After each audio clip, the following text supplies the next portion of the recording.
sou Carla Pavão, vamos aqui acolhendo as nossas comunidades, a comunidade Paz e Bem, Pós-TV 247, canal Filosofia e Movimento. Estamos aqui para mais um Mulheres e Mitos, com a Fernanda Carlos Borges, e no dia de hoje nosso tema é Maria Madalena Invisibilizada. Tudo bem, Fernanda? Tudo bem, Carla? Então, gente, hoje eu trouxe para vocês o mito da Maria Madalena, né? Porque é uma personagem bem controversa, tem várias histórias sobre ela e tem uma versão canônica, oficial, católica, e depois tem todas as versões dos evangelhos apócrifos.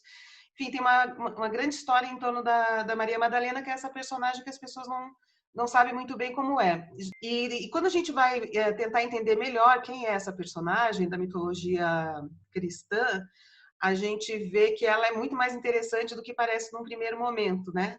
No primeiro momento, ela é aquela história da prostituta, não é? Que é arrependida e tal, mas parece que essa não é a única versão sobre a Maria Madalena, porque os evangelhos apócrifos trazem outra história. Então o objetivo desse vídeo não é saber qual é a verdadeira história da Maria Madalena, porque a gente não está pensando em história, né?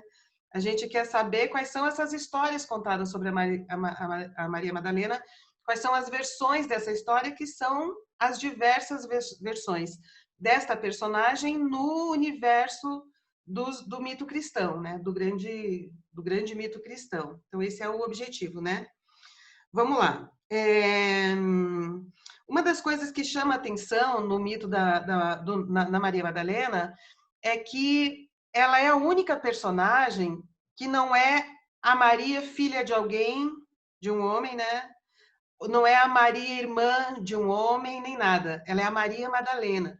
Então, ela não é referenciada pela família, por pertencer a uma família, a um pai, a um irmão ou a um marido, nada disso. Porque Madalena é o nome de uma cidade. Ela é a Maria Madalena. Então, ela é que nem Jesus de Nazaré, ela é a Maria Madalena, né? E o nome dessa cidade é Magdala, ou Magdal, né? Magdala, que é uma cidade da região da Galileia, e que era uma cidade muito grande, uma cidade comercial, e que conviviam na mesma... Era uma cidade muito importante do ponto de vista comercial, então tinha culturas diversas convivendo ali em função da troca comercial, e tinha também uma presença helênica, da cultura grega helênica, convivendo com o judaísmo e outras e tal. Então era um ambiente assim de bastante diversidade cultural. E a Maria Madalena, ela é a Maria desta cidade, né? Que é a Magdala. Ela é a Maria da cidade, é daí que vem Madalena, né? Como Jesus é de Nazaré. Então, quando os estudiosos, né, da Maria Madalena, das várias áreas da teologia, principalmente dessa área, né, de estudos da religião, da teologia, eles dizem que o fato da Maria Madalena não ser filha, nem mulher, nem irmã de alguém, ela é a Maria da cidade, né?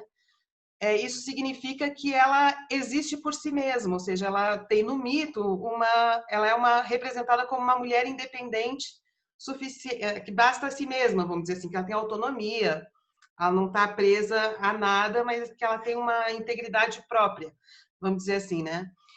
Mas isso então já começa a Maria de Magdala sendo interessante por essa forma, porque ela não é de ninguém, ela é referenciada pela cidade. Então, acho isso bem, bem interessante. O que se fala da Maria Madalena é porque assim, a Maria Madalena, nos concílios, assim, ela foi ganhando características de várias mulheres sem nome do Novo Testamento, né? Então, ela, na verdade, na imagem popular que se fez da Maria, junta 3 outras mulheres que não tinham nome. E uma delas é a pecadora arrependida. Mas quando a Maria... Mas aí também há toda uma discussão teológica de separar a Madalena, a Maria de Magdala, Maria de Madalena, dessas outras personagens mulheres que são as prostitutas, a prostituta arrependida, aquela que lava os pés de Jesus. Essa seria outra personagem, não a de Magdala, não a de Madalena, né? Então, o que se sabe, o que está escrito no livro canônico, é que Jesus expulsou da Maria de Madalena 7 demônios. Só que naquela época, o judaísmo não entendia possessão demoníaca como pecado. Era um problema, tinha a ver com doença, mas não era uma coisa vista como uma degeneração moral. Então, a Maria, nessa história de Jesus ter expulsado 7 demônios dela, significa apenas que ela conquistou a liberdade. Ela deixou de ficar presa pelos demônios. Não significa uma redenção de uma falha moral. É uma coisa diferente, né? No século VI, o Papa Gregório de Matos associou, então, foi esse Papa que fez isso, o Gregório de Matos, no século VI. Ele associou a Maria Madalena a pecadora arrependida, que é uma anônima, não tem nome na... E o Lucas, no Evangelho de Lucas, ele associa a uma outra Maria, que é uma Maria de Betânia. Mas muitos outros estudiosos teóricos separam, falam que são 3 personagens diferentes. Essa associação foi feita com a ideia de transformar essa personagem num exemplo de arrependimento e perdão e transformação, por meio do arrependimento. E foi o século passado, 1978, que foi retirado do breviário romano as palavras associadas a Madalena, Maria Madalena, de ser uma penitente pecadora, né? Uma pecadora que fez uma penitência, então se liberta do pecado. Então a própria igreja oficialmente tirou esses atributos da Madalena. Então ela deixa de ser, no breviário canônico, uma penitente pecadora arrependida, para ganhar um significado que a gente vai ver agora há pouco, é diferente. A imagem que foi fixada da Madalena como uma prostituta arrependida tem a ver com a contra-reforma da Igreja Católica contra a Reforma Protestante. Por causa disso, porque a ideia é assim, vamos transformar essa personagem num exemplo de que até o mais vil dos pecadores pode alcançar a liberdade ao se entregar a Jesus. Então, foi nesse período que a Madalena ganha essa imagem popular, que a Maria Madalena ganha essa imagem popular de ser uma prostituta arrependida e purificada pelas mãos de Jesus. E aí a gente vai ver nos evangelhos canônicos como ela é outra coisa que não tem nada a ver com isso, né? E aí a gente vai ver como que essa ideia da prostituição está muito mais ligada nesse universo, essa metafísica, nesse universo mítico, à corrupção da matéria, porque... Mas aí a corrupção da matéria, no sentido, ela é uma corrompida porque todas as mulheres são corrompidas, porque todas as mulheres são vinculadas à matéria e a matéria é corruptível, e não o espírito. Então, ela também, dentro de uma teologia dualista, machista, patriarcal, a corrupção da Madalena tem a ver com a corrupção de todas as mulheres, que só deixarão o estado corrupto se transformarem em homem. E transformar-se em homem é transformar-se em espírito e poder ascender, superar a degeneração da matéria que caracteriza o feminino. Isso está na gnose, nos evangelhos, nos textos gnósticos, que a gente vai ver aqui um pouco. Até eu tinha pensado em colocar o título desse vídeo de Maria Madalena, o homem. A gente achou que as pessoas não iam entender antes de eu explicar. E talvez não esteja claro ainda, mas eu vou explicar para vocês aqui daqui a pouco, né? Então, já adianto assim, ó, eu que estou apresentando isso, sou contra essa metafísica, né? Isso é uma estrutura super patriarcal, super anti-vida, quer dizer, no sentido de que a carne, a vida, o corpo é algo a ser temido, judiado, tem que passar por penitências para poder conseguir a libertação, que é masculina, porque eles atribuem isso, o espírito masculino. E foi o espiritual masculino, né? E foi essa mesma... Bom, mas vamos lá. Então, embora isso seja muito antigo, séculos depois, essa mesma visão de mundo vai dar sustentação para o martelo das feiticeiras, para torturar a bruxa e libertar ela da degeneração do corpo, para que ela pudesse atingir o espírito, né, por meio do desligamento com relação ao corpo. Então, tudo isso é muito complicado. E aí, essa ideia da Madalena prostituída tem mais a ver com isso, talvez não com a questão da corrupção. Mas isso não é só a Madalena, Maria Madalena, mas todas as mulheres. Tá, então vamos lá. Então, agora as coisas começam a ganhar muitas dobras. Aí, quando a gente sai do cânone, o que a gente vai encontrar? A gnose, que era um cristianismo não oficial, ligado ao cristianismo primitivo, e que eles não achavam que era a igreja que era a responsável para fazer a intermediação entre o conhecimento de Deus, a salvação e todas as pessoas. Então eles tinham outros fundamentos e outras práticas. E a gnose chegou a ser muito popular durante muito tempo. E os gnósticos tinham uma outra visão da Madalena, da Maria Madalena. Algumas, do meu ponto de vista, me interessa mais do ponto de vista de repensar essa condição corruptível da mulher, né? Outras reforçam a questão do aspecto corruptível da mulher. Então, também tem esse lugar, assim, que vai para cá e vai para lá e que eu vou apresentar aqui para vocês, né? Então, o que é gnose? A palavra gnose tem a ver com conhecimento. Então, ao contrário do cristianismo da graça, que é o canônico, você aceita Deus, então você se transforma pela mera aceitação, os gnósticos achavam que o conhecimento, que o encontro com Deus tinha a ver com o processo iniciático, de aprofundar o conhecimento sobre si mesmo e sobre Deus. Só que eles também viam esse mundo dividido entre uma matéria corruptível e um espírito absoluto. E essa matéria também era associada a um feminino corruptível, portanto prostituído, e um espírito intocável, um espírito puro. Então, nessa, eles também tinham uma visão negativa da mulher. Você reagiu quando eu falei dos gnósticos, então você conhece o gnosticismo, alguma coisa? A gente teve uma aula sobre a gnose e os gnósticos lá com a Dora, na Universidade Livre Pampédia. Então, a gente passa por essas partes do conhecimento que não são tradicionais. Então, por isso que eu ri, porque realmente eles tinham uma outra visão de mundo. E outra coisa, essa questão dos 7 demônios, né? Se você for olhar isso no multiverso espírita, numa reunião mediúnica, o que você faz? Você conversa com aqueles espíritos, que podem ser inclusive 7 que estão com a mesma pessoa, no sentido de que libertem a pessoa, e sem necessariamente que ela tenha algum pecado, né? Então, para a gente é natural isso. Essa Quando libertação. ouve isso, faz sentido dentro desse contexto do espiritismo, Faz. né? Mas os gnósticos, eles não eram tão originais com relação àquilo que a gente vem falando desde os primeiros vídeos. Porque eles tinham influência do masdaísmo, no sentido, assim, eles acreditavam que a matéria era corrompida, o mal estava na natureza. Daí a necessidade de ir além da natureza, ou seja, negar o corpo, né? Associado ao princípio feminino. Então, eles tinham essa influência. Era parecido, né? A influência também do orfismo grego, que é aquilo que... Porque tinha ali uma presença da cultura grega muito forte nos primórdios do cristianismo, né? E nessa cidade de Magdala, muito também, né? Então, essa ideia, de novo, que o corpo precisa passar por penitência para sair do estado de corrupção, para libertar o espírito que ele sim é puro, acessar essa verdade não corpórea e se libertar o espírito da corrupção da carne. Então, tá tudo isso no gnosticismo, né? E também o platonismo, que também é isso, né? O Platão dizia isso, o que degenera é a matéria, o espírito não degenera.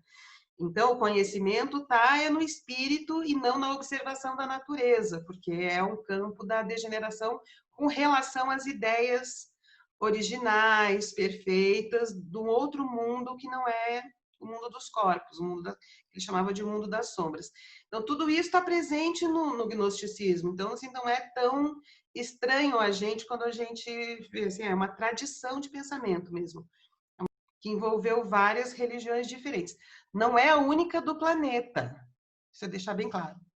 É dessa cultura, do Oriente Médio, que se espalha pela Europa, vai ganhando novas formas, que tem também, que se envolve com a Grécia Antiga, com o Egito, e vai criando uma coisa que tem diversidades, mas tem muita semelhança também. Outras partes do mundo, taoísmo, por exemplo, né, o pensamento ameríndio, milenar também, estava pensando outras coisas de outro jeito. Então, isso aí é uma metafísica de primos patriarcais, que entendiam desse jeito e colocavam a mulher nessa posição de corruptível. Porque a matéria é corruptível e a mulher é a matéria, enquanto o homem é o espírito. E os gnósticos, eles achavam que Deus não podia ter criado a matéria e nem o corpo dos seres humanos, porque Deus não criaria algo corrompido. Então, Deus era um princípio incognoscível, de difícil acesso, que estava noutra distância. E que quem tinha criado esse mundo era o demiurgo. E o demiurgo que criou com imperfeição. Então, eles tinham que lutar contra a imperfeição produzida pelo demiurgo, né? E eles, enfim, embora esse pensamento tenha se envolvido com a própria teologia da Igreja Católica, se você pega, por exemplo, o primeiro teólogo, Santo Agostinho, ele tem essa ideia. Ele tem essa ideia. A diferença, assim, dessa divisão, né, entre a matéria e o espírito, a matéria corruptível, o feminino corruptível, o masculino incorruptível. Ele tem isso, só que a diferença é que os gnósticos achavam que para entender esses mistérios era preciso ter uma iniciação. E na teologia canônica oficial era a graça, né? Era um outro processo que não envolvia conhecimento, e ter a sacação interna, né? Mas a libertação pela graça, que são coisas diferentes, né? E os gnósticos então eles também eram um movimento anticlerical. Os gnósticos eram anti o clero e o poder do clero para serem os intermediadores do contato com Deus. E eles eram considerados pela igreja como hereges. Eles eram os hereges. Eles só não eram piores do que as bruxas. Porque no Martelo das Feiticeiras a gente vê como que eles explicam que pior que o herege é a bruxa. Então as mulheres perdiam até, né, perdiam em qualidade até com relação aos hereges. Assim, a pior coisa era ser bruxa, por causa de tudo isso que a gente está falando. O gnosticismo ele vai perdendo força ao longo do tempo, e no século IV depois de Cristo ele está bem fraco, até porque ele foi bastante perseguido pela igreja também, né? Embora muito do pensamento gnóstico tenha envolvido a própria teologia oficial, né, da igreja. Então, neste ambiente do gnosticismo, a leitura que se dá para Maria Madalena é aquela que conseguiu superar a corrupção da matéria, transformando-se em homem. Aí, assim, ó, então tem a corrupção da Eva, certo? Então a Eva é corrompida, mas aí então a ascensão da Maria representa uma libertação da corrupção da matéria ligada ao feminino, então ela vira mãe de Deus como uma virgem, ou seja, uma não corrompida, e a mística que os gnósticos criaram em torno da Madalena também envolve essa mesma história, né, da mulher que alcança o nível espiritual porque deixa de ser mulher e vira homem. E aí os gnósticos, para fazer isso, eles transformaram entre o século I e século III na Madalena como a Sofia Celeste. Então, quem é a Maria Madalena? Ela, na mística e nessa mitologia, né, nesses personagens que envolviam o gnosticismo, a Maria Madalena ela é aquela que compreende a sabedoria de Jesus. Ela que tem acesso a essa sabedoria e, por isso, ela se torna também não corruptível como as outras mulheres são, né? Ela se transforma na Sofia do céu, no conhecimento do céu.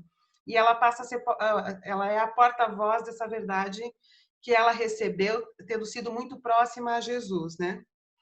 Porque ela vai deixando de ser o que eles achavam que era mulher, vamos dizer assim, né? Isso como mito, né? E por quê? Porque ela conhecia o todo, ela que conhecia a lógica espiritual do todo que Jesus ensinou para ela, né? Num livro que se chama Piste Sofia, que foi escrito no século I, II e III, que é baseado nos evangelhos do Valentino, a Madalena, a Maria Madalena, ela aparece então vinculada a Piste Sofia, Pistes é fé, Sofia é conhecimento, porque ela conseguiu superar o orgulho feminino. Então, ela se redime da falha do feminino. Esse texto ele vai falar de todo um processo de evolução espiritual conduzido, envolvido pela Maria Madalena, que envolve, então, a queda, o arrependimento, a iniciação e a reintegração à Sofia. Então, a queda tendo a ver com a queda de Eva, o arrependimento, até a ascensão. E a Maria, neste texto, é o exemplo dessa transição. Ela conhece esse caminho Ela fez esse caminho e ela conhece esse caminho, certo? E neste livro, ainda o Piste Sofia, o que ele é? Ele é um diálogo que vários apóstolos e seguidoras têm com Jesus. Então, é um livro de diálogos com Jesus. E a pessoa que faz mais perguntas para Jesus neste diálogo é a Maria Madalena. Ela faz as melhores perguntas. E Jesus reconhece essa sabedoria nela, ao fazer as perguntas e ao fazer os comentários. E o Pedro fica morrendo de ciúme. Ele fala assim, nossa, está dando muito espaço para Maria, ele fala. E Jesus fala, não, eu dou espaço porque quem tem a sabedoria deve falar. Então, a Maria Madalena é reconhecida pelo Jesus como uma mulher que tem o que dizer, né? Que tem o que falar, que tem muita sabedoria. Só que, dentro desse contexto do gnosticismo, é porque ela vai deixando de ser mulher e libertando-se da materialidade, né? E passando a ser homem. Quer ver? Assim, a gente já viu aqui, eu acho que no primeiro ou no segundo vídeo, que eu falei que nós, seres humanos, temos mesmo uma imagem de outro mundo, né? Na nossa mente, a gente nos fizemos seres humanos criando outros mundos que determinam o nosso destino, sobre o qual a gente pensa sobre o destino da alma, onde vivem os mortos, tudo isso. Então, isso aí não é um problema. Não é um problema. O problema é que nesta ordem criada pelo cristianismo e pelos gnósticos, há uma hierarquia entre matéria e entre esse mundo e o outro mundo, no qual o outro mundo é o bem e é masculino, e esse nosso mundo é o mal e é feminino. E eles associam o masculino e feminino aos corpos das pessoas. Então, é o corpo do homem que tem pênis, o corpo da mulher que tem útero, e é este corpo que é o feminino, que é o masculino. Então, é uma construção que desfavorece demais o valor da mulher, né? Então, a gente, quando critica isso, não está criticando a ideia de outro mundo, mas como foi configurada essa ideia de outro mundo e da relação do outro mundo com este mundo dentro de uma estrutura de dominação masculina contra as mulheres. Esse é o problema, tá? Bom, então já falei, né? O Pedro disputa o poder com ela. Ele questiona por que Jesus gosta mais dela, né? E aí tem o Evangelho de Felipe, que é um evangelho apócrifo. O que são os evangelhos apócrifos? De explicação, os evangelhos que não foram selecionados pelos concílios da igreja ao dizer quais livros iam participar, eram verdadeiras revelações e quais não eram. Então, os apócrifos são os que ficaram fora destas seleções feitas nos concílios e na instituição da igreja, né? E aí tem vários evangelhos apócrifos e os gnósticos gostavam desses evangelhos apócrifos, até por isso que eles eram considerados hereges, né? E daí no evangelho do Felipe, ele diz que Jesus beijava a Maria Madalena na boca. E que ela era companheira dele e que ele beijava ela na boca, né? E aí, claro que eles dão interpretações, então, mulher de Jesus, e isso também tinha um significado mitológico, porque era assim, aquela divisão que tinha acontecido entre Adão e Eva, lá no pecado original, tinha sido restaurada com a relação entre Jesus e Maria Madalena. Então, aquela separação foi superada no encontro de Jesus com Maria Madalena, que seria um encontro de um valor espiritual, de reintegração dos sexos, dos gêneros, numa unidade maior e tal. Então, é uma interpretação que se dá. Que também, às vezes, é interpretado como a relação de Jesus com a igreja.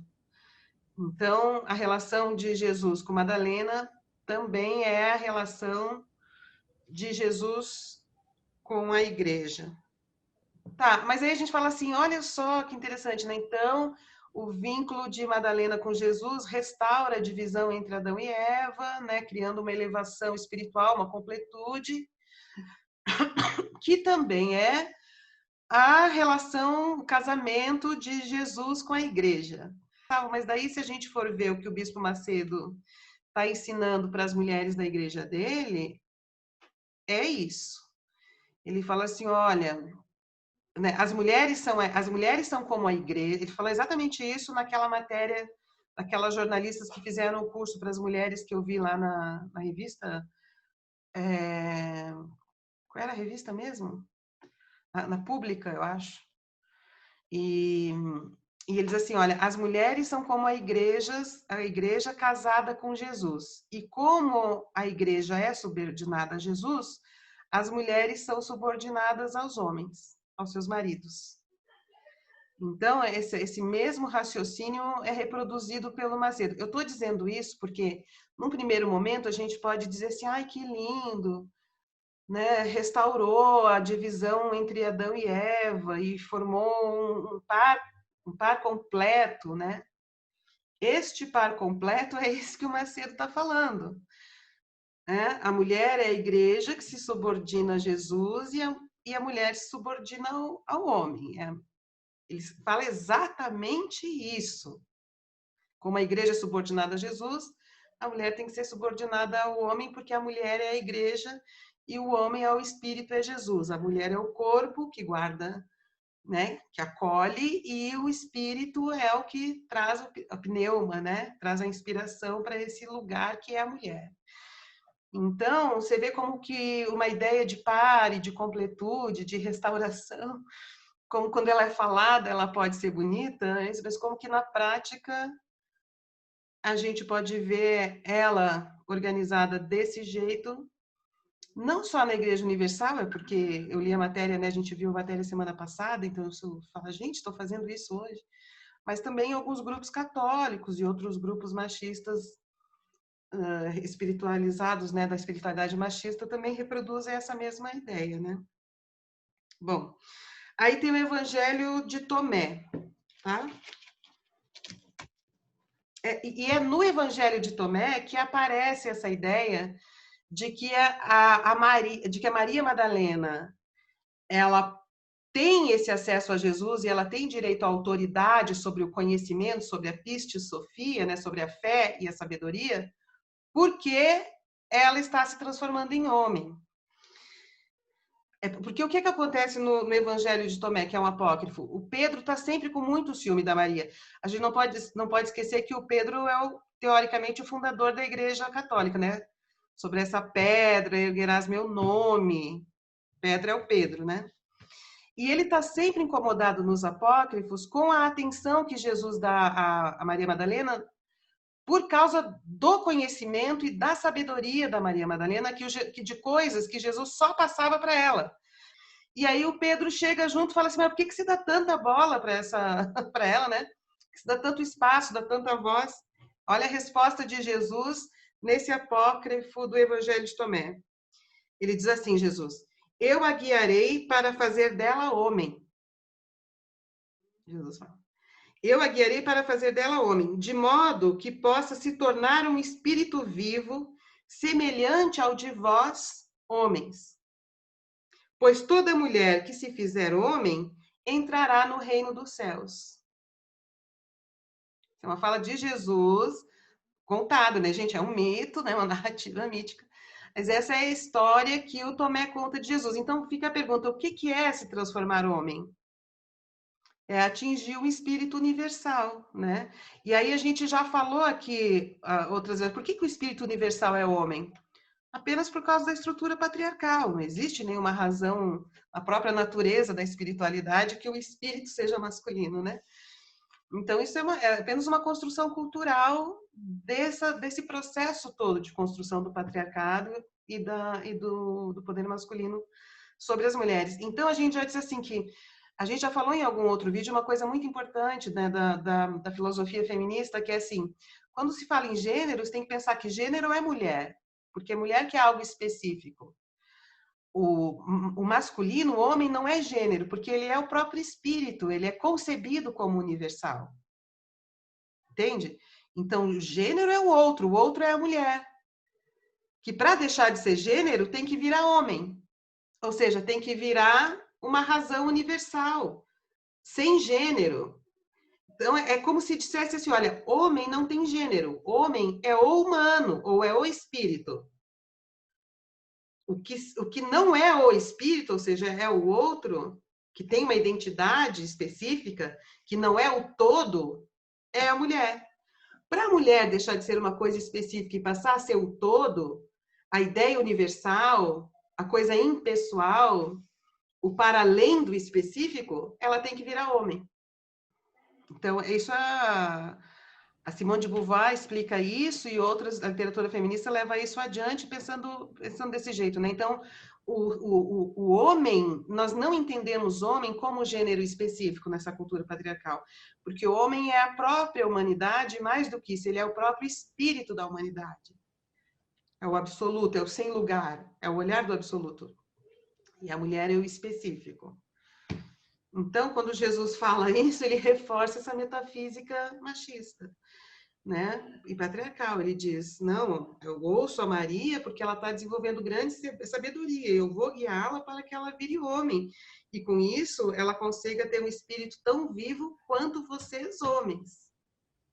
É boa notícia que esses evangelhos todos, eles foram tão adulterados, traduzidos, a gente nem sabe, né, se a gente pegou alguma versão próxima mesmo, né, do que Todos era. eles foram escritos muito tempo depois e eles se referem muito mais a tradições espirituais em torno do cristianismo do que a própria verdade dos fatos. Por isso que é importante, mesmo os canônicos. Sim. Os evangelhos canônicos também não foram escritos pelos apóstolos, foram escritos por discípulos dos apóstolos, anos depois, muitos anos depois. Então, é por isso que é tão importante a gente ver como histórias contadas, ou seja, como mito, e o que esses mitos constroem. Então, não é para ver como a verdade. Claro que a igreja disse, a gente escolheu isso aqui porque essa palavra aqui é a revelação. Escolheu porque quis, eu não sou obrigada a aceitar, né? Você escolheu isso como revelação. Os gnósticos escolheram outros como revelação e tinha várias seitas cristãs, agremiações cristãs, não fora da igreja, que tinham escolhido outros. Quem tem a verdade? Eu vou dizer que o Papa lá é o que tem a verdade a respeito disso, né? Então, o que importa é o mito, qual é a história que é contada. E quais são as relações dessas histórias contadas com o modo como as pessoas estavam vivendo. No caso, para as mulheres, era isso. Para você se desenvolver, quando você se desenvolve espiritualmente, você deixa de ser mulher e passa a ser homem. Porque você deixa de ser gênero, deixa de ser o específico e passa a ser o universal.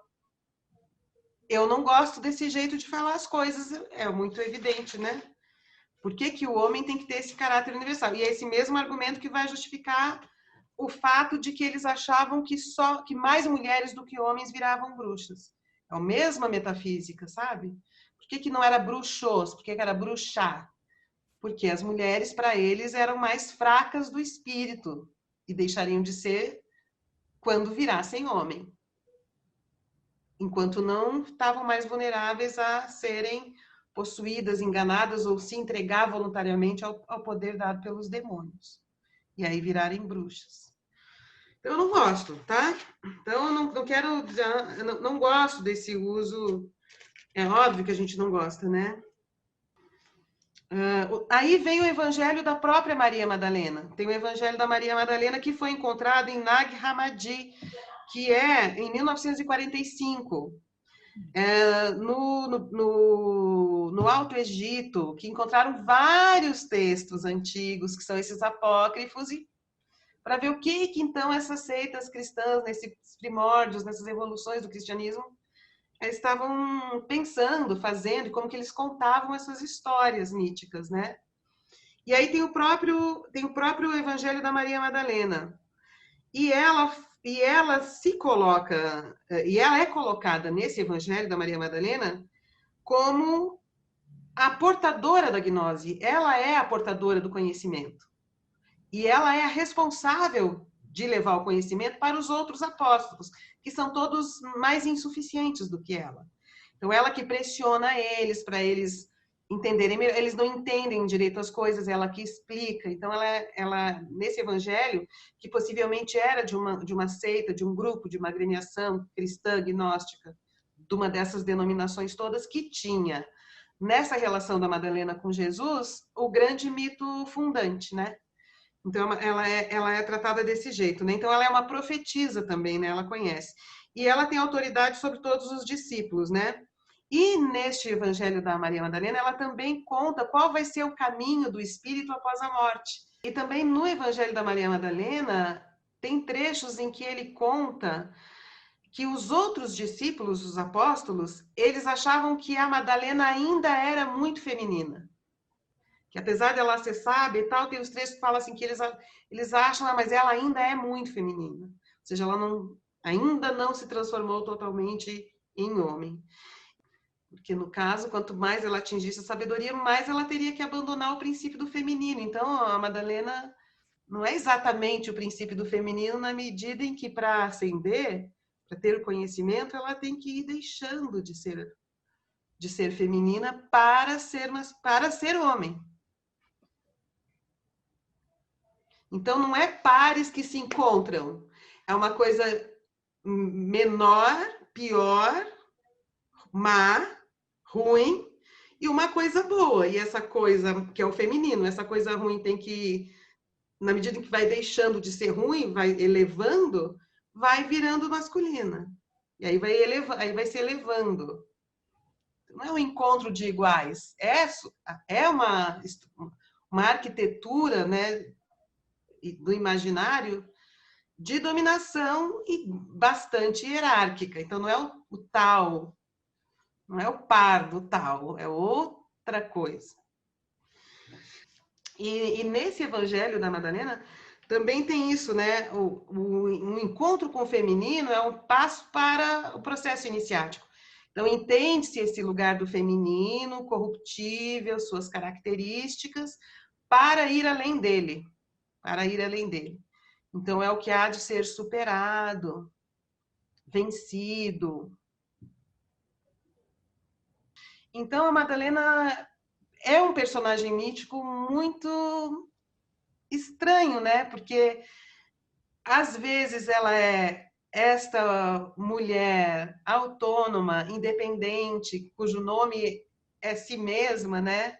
E que ajuda Jesus com bens materiais, que ajuda a dar suporte para aquela missão, que acompanha Jesus até o final, que vê a crucificação, que é a primeira vez Jesus ressuscitado, né? E tem organizações gnósticas em torno do nome dela. Então, a gente fala, nossa, que legal, né? Então, a gente vai curtindo, de repente, ela é absorvida para ser essa materialidade a ser superada e virar homem. Então, parece que também ela é usada para explicar da própria necessidade de negação do feminino como ascese espiritual masculina. Eu fiz essa semana um Paz e Bem sobre uma figura muito forte da Idade Média que chama Hildegarda de Bingen. E ela enfrentava todos os homens, ela fez o próprio convento dela, saiu do mosteiro onde ela vivia junto, falava com nobres, com autoridade. E no filme, eu não sei se é licença poética, mas todos eles, quando se encontram, eles se beijam na boca. É que beijar na boca também era transmitir sabedoria. Mas nesse livro que fala do beijar na boca, eu acho que, não lembro agora, acho que era do Felipe, nessa história que eu contei, nessa narrativa de beija na boca e era companheira. E isso remetia a ser companheira sexual também, ser mulher dele, né? Então, aí a Hildegarda, ela vai enfrentar todos os homens, todo o poder masculino, inclusive ela vai ser uma das primeiras a pregar, né? Mas isso requer também dela alguma adaptação ao universo masculino. Né? Então, virar homem. Talvez seja isso, né? Tem que virar homem. Para você você tem que, de certa forma, se adaptar a ele, né? Virar homem.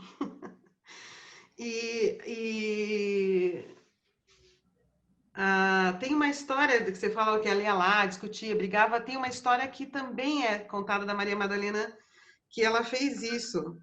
Quer ver? Ó? Isso está no Evangelho de Nicodemos, que é do século V depois de Cristo.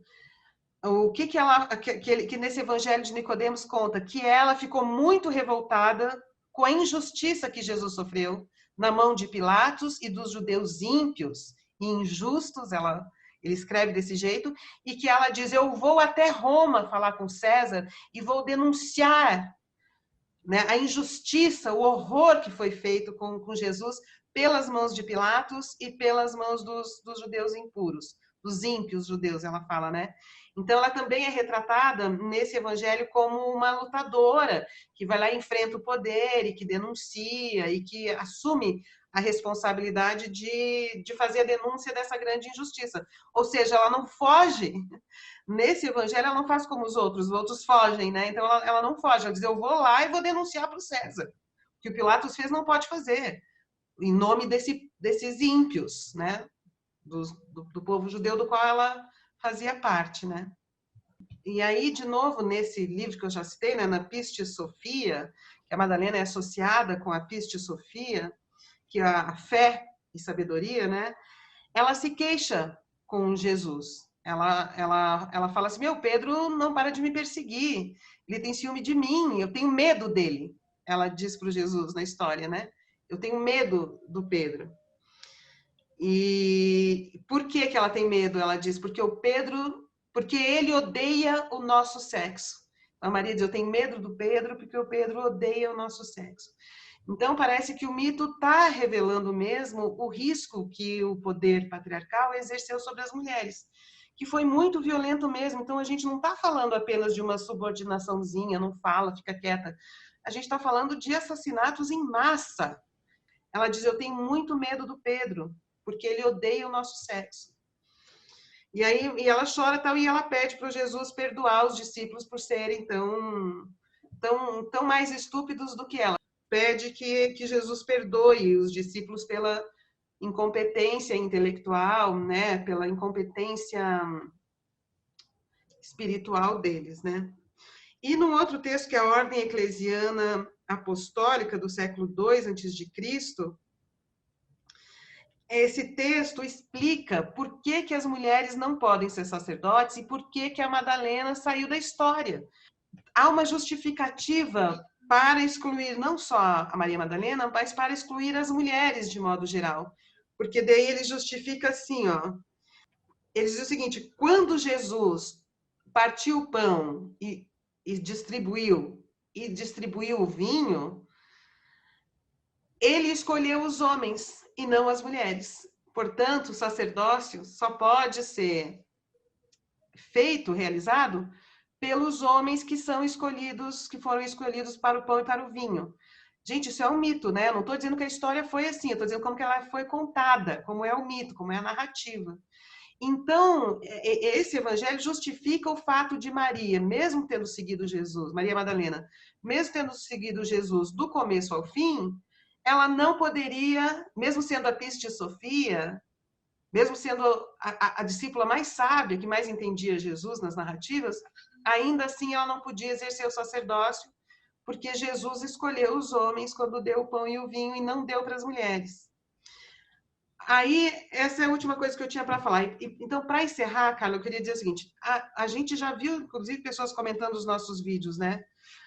Ou aqui, lá, principalmente no 247, no meu canal, dos haters, né? Dizendo, vocês feministas criam ódio ao homem, vocês criam ódio ao homem. Gente, quando a gente vai ver essas histórias, primeiro foi criado o ódio contra a mulher. Olha essas histórias.